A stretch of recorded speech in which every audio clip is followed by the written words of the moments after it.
Jean-Luc Mélenchon, Vladimir Poutine, on va commencer par la Russie, il va être élu aujourd'hui président de la Russie, parce qu'il n'y a aucun suspense là-dessus. Pour vous, est-il une menace, un danger pour la France et l'Europe? Il peut le devenir et d'une certaine manière, il l'est déjà, du fait d'une sorte d'enchaînement des circonstances que nous sommes incapables d'enrayer et que même nous aggravons. Je dis nous, pour une fois, je me mets dans la catégorie occidentaux. Ça a commencé en 2008 quand l'Europe a décidé que la Géorgie et l'Ukraine entreraient dans l'OTAN. À partir de là, il s'est senti menacé. Admettons qu'il y avait de quoi. Et il a préparé des ripostes multiples. C'est un homme qui est, on va dire, dangereux en ce sens qu'il prévoit beaucoup et qu'il s'organise à l'avance. On voit bien dans le déclenchement de l'invasion qu'il a fait de l'Ukraine, qui est inacceptable, que tout était extrêmement calculé. Et il faut à partir de là que nous ayons la sagesse de comprendre sa manière de raisonner. Et qu'est-ce qu'on veut? Il est absurde de croire qu'en lui faisant peur, on va le faire reculer. Alors justement, sur l'Ukraine, Emmanuel Macron, dans Aujourd'hui en France, Le Parisien, redit aujourd'hui qu'à un moment donné, il faudra peut-être engager des opérations sur le terrain, même s'il ajoute « je ne le souhaite pas et on ne sera pas les premiers à le faire ». C'est hors de question pour vous ou au contraire, justement, ça fait partie des précautions qu'il faut Non, prendre? mais je n'y suis pas. Si c'était moi le président de la République, je ne m'y prendrais pas du tout comme ça. J'essaierais de me dire comment peut-on entrer dans la paix, au lieu de me demander comment on va faire pour entrer dans la guerre. Et je dirais que toutes les conditions sont réunies. Les Russes sont là depuis 2 ans à s'épuiser et à perdre du monde. Les Ukrainiens également. Par conséquent, je pense qu'il y a un espace pour discuter. Il l'a dit lui-même, M. Macron l'a dit à Manuel Bompard dans la rencontre à l'Élysée, il a dit 2 informations essentielles. Premièrement, les Russes sont prêts à un cessez-le-feu. Il dit oui, c'est pour reconstituer leurs armes. Oui, peut-être bien, mais en attendant, c'est un cessez-le-feu. Donc Et il faut en prendre l'augure. mais oui. Et deuxièmement, Zelensky sait qu'il en passera par des référendums des populations concernées si les frontières venaient à être renégociées. Nous avons un point de départ. Les Ukrainiens ont demandé, les Russes ont dit qu'ils étaient d'accord, la démilitarisation des zones où il y a des centrales nucléaires. On commence par ça, puis on passe au cessez-le-feu, puis on discute des frontières, puis on fait voter les populations. Il y a donc un chemin pour la paix. Et menacer Poutine, comme est en train de le faire Monsieur Macron, pardon de vous dire les choses crûment, et elle me cuise. Elle me cuise.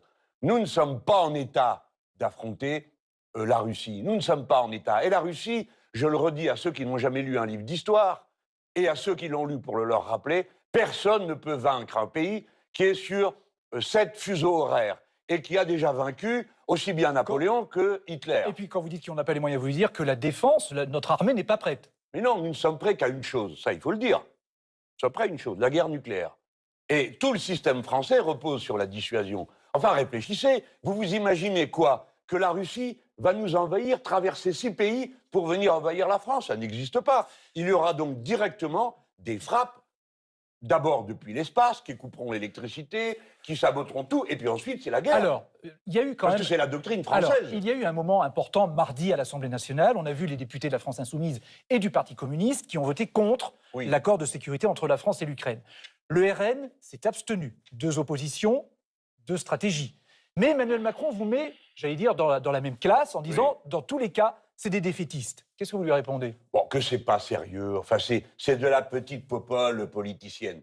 Le Rassemblement national termine l'intervention de Mme Le Pen, qui avait dit toutes sortes de choses fort justes, et elle termine en disant, Fort par juste, par exemple, solidarité qu'est-ce qui était avec... juste chez Marine Le Pen? Non, mais il y a des choses qu'elle a dit sur la situation de la Russie, les aberrations du comportement du président Macron. On est très nombreux à penser ça.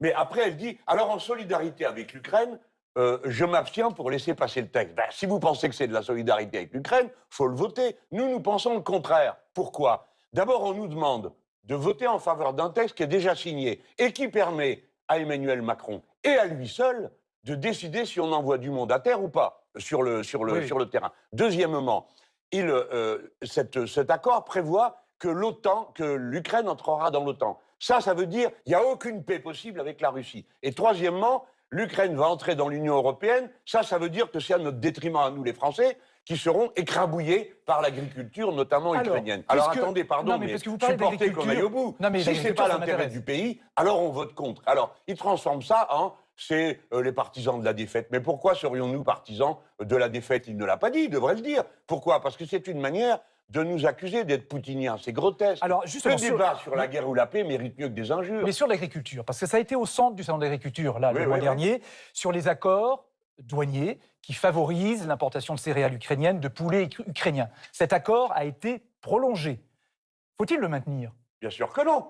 Mais c'est la ruine pour nous. Quel est Il ne faut pas l'intérêt? le maintenir. C'est un effort de guerre, je veux dire, pacifiste, j'allais dire. Ah ben non, pas du tout. C'est le C'est une façon de contraire. soutenir l'Ukraine sans les armes. Mais écoutez, est-ce que la défense ukrainienne repose sur l'aide que lui apportent ses alliés? L'Assemblée nationale a décidé que nous étions alliés de l'Ukraine, c'est-à-dire quasiment co-belligérants. Est-ce que vous vous rendez compte, monsieur Letellier, qu'on a déjà plus de 2000 hommes là-bas, hein, dans le coin? Bon, donc, tout repose sur nous, les alliés de l'Ukraine. Donc, il ne faut pas nous affaiblir. C'est pas eux qui fabriquent les armes et qui les donnent gratuitement. Donc cet accord douanier, pour vous, affaiblit la France? Mais plutôt considérablement. Enfin, il ruine l'agriculture française. La moitié de la volaille qui se mange en France vient d'Ukraine. La quasi-totalité du miel. Les prix agricoles là-bas sont, le prix du travail est 5 fois inférieur à celui de la France. Un ouvrier là-bas, le SMIC, vous savez combien c'est? 200 euros. Oui. Mais alors, bon, c'est la catastrophe. Vous Si savez on que- les fait entrer sans aucune règle d'harmonisation sociale et écologique, nous sommes perdus. Alors maintenant, toujours à propos des sanctions contre les Russes, cette fois, il y a les Jeux Olympiques de Paris l'été prochain. Oui. Le Comité international olympique demande que les athlètes russes viennent sous bannière neutre.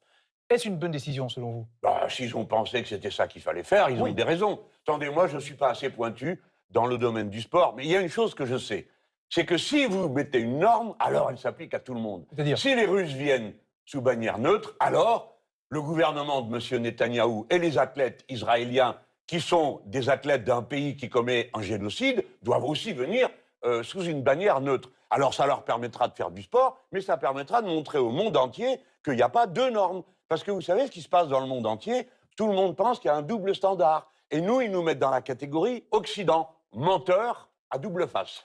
Vous avez vu que 10 milliards cette année, c'est ce que le gouvernement veut faire comme économie. Oui. 20 milliards l'année prochaine. Pierre Moscovici, la Cour des comptes, dit qu'il faut 50 milliards pour rester dans les 3% de déficit de l'Union européenne. Pour vous, est-ce qu'il est malgré tout possible de faire des économies? Et au passage, vous devriez me féliciter, parce que c'est Pourquoi ce que j'ai annoncé pendant la campagne présidentielle. Le maire a dit Mélenchon ment. Non, Mélenchon De quoi ment qu'il fallait pas. faire des économies? Eh bien, non, pas faire des Ah, économies. d'accord. Mais c'est qu'ils allaient essayer de nous extirper 50 Ah, milliards. d'accord. Et j'avais dit, pour les payer, comme on va tous tirer la langue jusqu'à par terre, ils vont nous augmenter la TVA. Il a dit, on ne l'augmentera pas. Ben, j'attends de voir. Maintenant, je vais vous dire une chose. Est-ce qu'on peut faire des économies quelque part? Non. Ce n'est pas des économies qu'il faut faire, c'est des dépenses de plus. Des dépenses de plus pour l'hôpital, des dépenses de plus pour l'école, des dépenses de plus, on vient de le dire, pour la défense, etc., etc., etc. Donc, il faut arrêter de prendre les gens pour des imbéciles. Car d'année en année, je vous rappelle, Monsieur Letellier, d'année en année, l'État donne chaque année 207 milliards aux entreprises de dégrèvement de ceci, de subvention de cela. Donc c'est là Pendant qu'il ce faut aller temps-là, chercher de l'argent. pendant ce temps-là, l'État n'investit pratiquement plus. Et nous avons 3 000 milliards de dettes. Monsieur Letellier, je redis tout haut ce que j'ai déjà dit. Nous ne les rembourserons jamais. Il y a 3 000 milliards de dettes publiques, il y a 4 000 milliards de dettes privées. Il y a plus de dettes privées que de dettes publiques.